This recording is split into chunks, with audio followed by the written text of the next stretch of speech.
Hi, my name is James Ferguson. I am founding partner of the Macrostrategy Partnership, and today I want to explain to you why most of the world's investors, professional and institutional investors, are looking in one direction, but they're probably looking in the wrong direction. So just to put it in a nutshell, we believe that inflation is coming, and that means that bonds are a sell.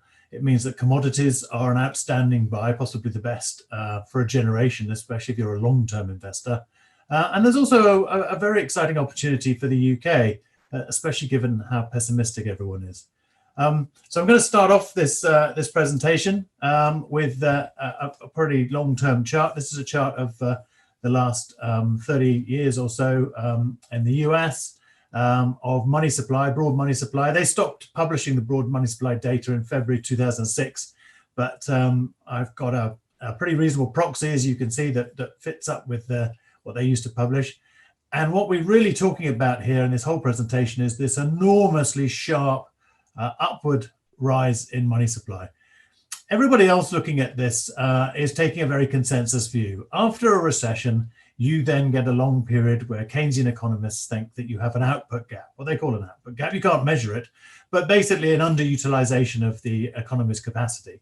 And it's deemed that there can't possibly be any inflationary pressures until we've closed that gap, i.e. until the economy is back to where it was, at least where it was pre the recession induced by the panicky response to COVID, then we couldn't possibly have any inflation. But this flies in the face of the other brand of economics, popularized by Milton Friedman, which is monetarism. And the monetarists say, well, actually, what you're talking about, you Keynesians, is an endogenous, as the economists call it, but a wage cost push type of inflation. You could also have a monetary demand-led type of inflation. And that, I think, is what we're going to be facing. And that's the argument I'm going to lay out before you as we rattle through these 20-odd slides or so. So money supply in the US is growing very sharply. This chart here, the red line shows you that the year-on-year growth of excess money supply. So this is money supply growth minus that money that was needed for real GDP. And you can see that we've never seen anything like the sort of expansion of money supply that we've seen in the last 6 months or so in the response to COVID. And this chart here is going, well, at least in terms of inflation, it's going all the way back to the 1910s. But you can see after a long period of suppressed inflation, really since the mid-1980s, no one really out there takes inflation threats seriously. And that's one of the reasons why they've let money supply growth take off so sharply. If we look at other markets, the gold market here outlined in gold, gold prices are up over 20% or so this year.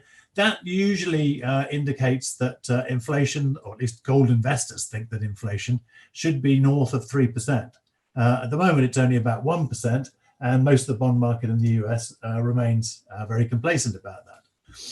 But consumer credit growth has slowed quite sharply, and as households have basically discovered that they have a large amount more money than they thought.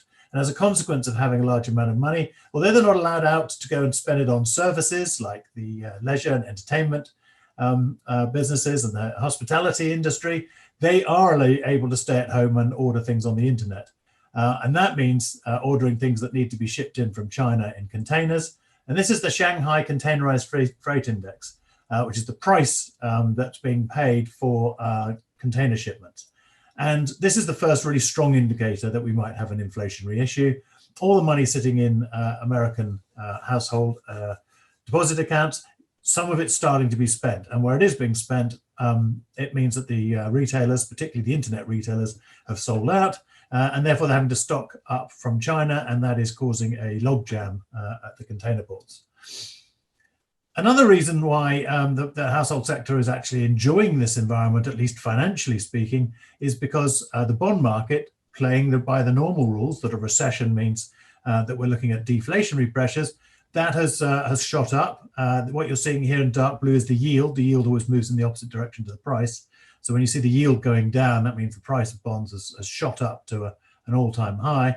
And as you can see from the red ellipse, there's a big difference now between the 30-year bond yield, which is what most US long-term mortgages are priced off, and the average interest rate that people in America are paying, which is the grey line, as a percent of the debt they have, which is about 3%. So there's lots of opportunity. This is the best opportunity for a generation for American mortgage holders to refinance their mortgages, which you can do penalty-free in the US. It's a lovely system. And so there is a huge amount of new mortgage refinancing going on, over $1 trillion worth in the last quarter alone. That's pretty much back up to the sort of record levels we last saw in 2003. And that means also not everyone's refinancing their mortgage. Some people are actually saying, well, let's just go and buy a house. These mortgage rates are too good to be true. So we actually have the highest rate of growth in real terms, that's adjusted for inflation, in house prices ever in the US. This only goes back to 1969, but this is not looking in any way like a deflationary recession. This is looking a lot more like an environment where consumption was held back forcibly by the government. No one knows quite how long. And while the government was doing that, they were pumping lots of money into people's bank accounts. In the US, firms were encouraged to make people unemployed. They've got another encouragement to hire them back later. And unemployment benefits were hiked from around about $300 to $400 a week to $1,000 a week. Very many people who were unemployed in the US in 2020 earned far more money than they'd made when they were actually working. So when people look at the US, particularly bond investors, they say, oh, well, there isn't really much inflation. I'm not really worried about things when inflation's only 1 or 2%. But look at where inflation should have been. The gray line here is US real GDP. And you can see that when you have a big recessionary downturn, prices are supposed to go down with it. They did during the Great Financial Crisis in 2009. But this time they didn't at all. And so the gap between where prices should have gone to and where prices are is your first indicator that there may be a really significant upside inflationary risk in the US. And that's very dangerous for bonds. This is a chart of the 30-year US government bond yield. And you can see that that's been basically downtrending. So that's a bull market. Prices go in the opposite direction to yields. It's been a long-term bull market. There isn't anyone now. The bull market in bonds really globally has been going now since about 1982. There is not a single person working in the financial markets who's ever seen a bond bear market. And the last bond bear market that ended in 1982 lasted 37 years. So bond bear markets are a very real risk, but they're a real risk that none of the investors of today have ever experienced firsthand, and they don't really believe is a risk they have to worry about. But if you can see the red ellipse here, you can actually have bond yields going up quite substantially, well over 1%, which is a big move in bonds, even without that actually sort of officially breaking the long bull run. So bond yields look vulnerable on a short and medium and long-term basis, and bonds therefore are looking particularly dangerous. Now, no one wants to be told that if something's a big sell without having at least a nice buy to get your teeth into. On a long-term basis, they don't probably come much better than this. This is commodities. This is an extension of the Goldman Sachs Commodity Index relative to the Dow Jones Industrial Average. So this is the difference or the relative price of shares versus commodities. And as you can see, commodities relative to stocks have never been lower. And it's been a fairly brutal decade for commodities. So what that means is it's not just the prices super low compared to equity prices, or US equity prices anyway, but it also means that no one's really been investing in commodities for the last decade. And normally the commodity cycle works in the way that the system gets flooded with commodities because of the last time people overinvested. This is mining companies overinvesting in excess capacity. And then, of course, we have a big blowout, prices collapse, mining companies scale back, and then we discover they scaled back too far. And when we use up whatever's in the nearest mines, there hasn't been much development of production to take over from them when they're cleared out. And so suddenly we have a shortage and commodity prices go back up through the roof. This is a very, very standard commodity cycle. And this one, particularly in the last 10 years, has been particularly brutal in terms of prices for commodities. So therefore, it's been particularly bad in terms of nobody investing in future productive capacity.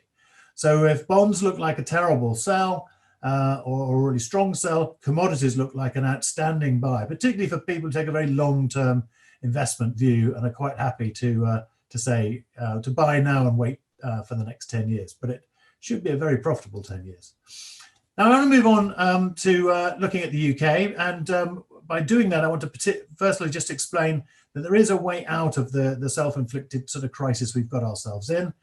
I don't know how familiar you all are with the polymerase chain reaction, or PCR test, that is used in order to find our confirmed cases in the UK. They're not confirmed and they're not cases because there's no doctor's diagnosis, but that's what they call them, so that's fine. But what most people don't probably realize is, I think most people probably assume it's like a pregnancy test, and that the swab says either you are pregnant or you aren't pregnant, or you've got COVID or you don't have COVID. But that's not actually how it works. And in fact, the inventor of the PCR machine said it should never be used for diagnosis for that very reason. What you really get is more a shade of gray. So if you ping positive after, so what you do is you put the RNA into the machine and you start doubling it. And the number of doubling cycles that it takes before you actually find a positive reading tells you effectively how much virus you've actually got. So researchers in a lab can generate live virus from positives that come up after a cycle threshold, or a CT. You see it's written on their CT value. After a cycle threshold value of around about 24, they can get they can culture live virus from that sample about 90+% of the time in the lab. So if you ping positive pretty early on at only cycle 24 or 25, then the chances are you've got COVID. However, if it takes many more cycles for you to ping positive, the chances diminish quite sharply that you've actually got it, until you get to the stage of about 33 to 34 cycles, where if you test positive only after that many cycles, researchers have not been able to culture any live virus from those samples at all. You're not actually infected at all. You might have been infected before this. We might be picking up some old dead virus or something like that knocking around. Now, the reason why this is relevant is that if you could say that someone almost definitely got coronavirus if they ping at 25 CT, but at 33, 34, or 35 CT and they're pinging positive, they almost definitely don't have it. In the UK, we test at between 42 and 45 CT, which means that we're grossly over testing, or we're being oversensitive on our test. So this particular chart here comes from Public Health England. And as you can see, the inclination here is that weeks -1 and 1, possibly halfway through week -1 and week 2, is the maximum production of virus, maximum risk of transmission. That's when you're ill. And they know that they want to pick you up in that period, but they're also picking up people at the beginning of week -1 and at the end of week 6 because of this very, very high sensitivity by using the CT value, or cycle threshold value of up to 45. And what this means is that probably 3/4, maybe a little bit more, of the positives that we find in the community, pillar 2 positive cases, are actually people who maybe have coronavirus in them, but are not infected and are not infectious. So, of course, there's a very simple solution, really, to get out of our mess, which is once the vaccine turns up, it doesn't really matter how efficacious the vaccine actually is, we start rolling out the lateral flow test, the new one they've been using in Liverpool, and we start dialing down the PCR test. By the way, the PCR test matches the lateral flow test at around about a CT of 25. The one that we saw, it gives you about a 90% accuracy rate.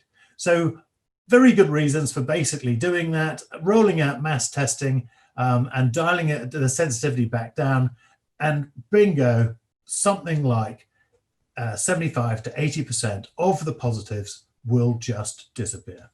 It is just like magic. Now that's quite an important bit of magic, because so far coronavirus has cost £335 billion. Almost all of this money has been borrowed, and which is putting the public sector finances in a terrible state. If you look at the Bank of England, though, the Bank of England has been buying a huge amount of government debt. So in effect, what's been happening is that the government has spent £335 billion on tackling the coronavirus, and the Bank of England is effectively the entity that's lent them that money, because they've actually bought 455 billion pounds, or they will by the time they've finished this latest bout of QE, far bigger than the QE after the Great Financial Crisis. So if the Bank of England is printing this money, they're lending the money to the government, and what is the government doing with it? What are they doing to fight the coronavirus? I mean, there is a substantial amount of money that's been spent, maybe wasted, on overpriced PPE, on overpriced and under quality vials and test kits and all the rest of it. But that goes to tens of billions, not hundreds of billions. To a very large extent, what has happened is that money has found its way into people's bank accounts. It's gone in because of furlough payments. It's gone in because of income support schemes. It's gone in via business support schemes. It's gone in via special COVID loans to the self-employed, to small businesses, et cetera, et cetera. And we can see this in the bank detail. So this chart here shows you that shows you what happened during the Great Financial Crisis. The red line shows bank lending, and when banks are lending far more than they're getting in deposits, which is the blue line, it creates what's called a wholesale funding gap. This is where banks are dependent on other lenders outside of the deposits to fund their loans. And of course, if things go wrong, those other lenders pull their horns in, and the banks suddenly find they have a dramatic liquidity crisis. So look at the difference between then and now. In those days, loans were far higher than deposits and had to come back down effectively and match up with them again. This time, deposits are far higher than loans. This is because, as I said, the banks aren't really doing anything much. They are the conduit for some of the government's loan schemes, but by and large, the government is channeling money into the household sector and the business sector. So if we have a look at the household sector, let's look at the sort of cash level here. You can see a dramatic jump in the number of, or the quantity of cash in circulation that the household sector is demanding. Why do we suddenly need a big increase in cash in circulation? By the way, this is up about nearly 9 billion pounds, from about 67 billion to about 76 billion. So this is a substantial double-digit percentage increase. And this normally occurs when basically you have lots of people who are working suddenly cash in hand. So an awful lot of people have had their premises closed down under the coronavirus rules, and they've gone, fine, if I'm a physical trainer, I might take people onto the common or out into the park. If I am a hairdresser or someone else who can, I can basically sort of move to do it at people's homes. And so we've had an awful lot of movement towards the possibly furloughed workers topping up their furlough payments by offering their services to people for cash in hand. And this quite dramatic improvement in people's financial situation has meant that credit cards bills have, or credit card balances have dropped quite sharply as well, by almost 11 billion pounds, which is more than 15%. If we look at the bigger picture, if we look at overall household consumer credit, that's down nearly 20 billion pounds, and overall household bank balances are up. So this is not including the big surge in cash as well. They're up 80 billion pounds. So the household sector is something like 100 to 110 billion pounds better off, even though it's been a recession, better off than it was pre the crisis, because the government has got itself massively in debt, and it has channeled a lot of that money, not all of it, unfortunately, because that would be rather more efficient than what they've done with it, but they have channeled a lot of that money towards the household sector. And that means that, and here you can see sort of some of that in action. The blue line is the unemployment rate. The unemployment rate in the UK is 4.5%. The red line is the unemployment benefits claimant count rate, and that has gone up to 7.5%. So we now have more people, over 1 million more people claiming unemployment benefit than apparently are unemployed, because we've gone very, very generous during the COVID environment. It's all the government's fault. So they knew that they better not be responsible for leaving anyone in distress. So although the BBC can still find someone on the streets of Leicester or Derby who's got a sob story to tell, the overall picture is that everyone has got more money in their bank accounts now than they had before the crisis. So if we have a look at businesses, because it's not just household, businesses too look how little growth there was in their bank deposits in the period following the Great Financial Crisis, that sort of 2008-9 all the way through until 2013. That green ellipse, almost no growth in their bank deposits at all until we sort of came out of the post-crisis era. But look what's happened to their deposits this time. There's no flattening off this time. There's a massive leap, again, well more than £100 billion leap in the deposits of the non-financial businesses and corporations. So you add that to the 110 billion or so in the household sector, we've got something like £250 billion worth of new money sitting in cash and bank deposits at firms and households. And what happens when this money leaves the bank account, when people stop being scared or stop being obstructed from going on holiday or going to spend their money wherever they want? When this money escapes, that's when we're going to see the inflationary pressures.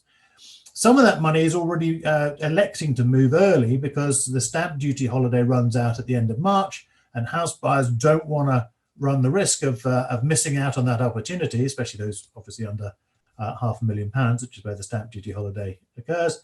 So we now have real after inflation house price growth of 7.5%, nearly 8% in the UK. Look at that difference between this recession, house prices up 7.5% in real terms, and the last two recessions where house prices were down 20% in real terms. This is the difference between having a recession caused by the business cycle and having a recession caused by government, who then feels guilty and borrows huge amounts of money to pump into people's bank accounts. As a consequence of all of these misconstruals, the negativity on the UK is very, very high indeed. People think that UK will suffer because of Brexit. Most of the people who make these sorts of forecasts have a terrible track record. So we probably shouldn't take them terribly seriously. But foreigners have always thought that investing in the UK wasn't worth it because of Brexit. It wasn't worth it because the UK has very low exposure to growth style stocks, which benefit from a deflationary environment, and is much better as a value style stock market, which does better during an inflationary environment. So as you can see, UK shares have fallen to a record low level compared to US shares, as low as they were last in 1974. So I started this piece by saying that inflation is going to be the death knell for bonds, but the good news is it's a fantastic multi-decade generational opportunity to get into commodities cheaply. Another asset that looks wonderfully cheap, and it is the cheapest it's been, relatively speaking, for over a generation, is UK shares. So there's the good news. There's plenty of stuff to buy, and a big warning red flag for getting out of bonds before inflation picks up. Please read the disclaimer. Everyone has to.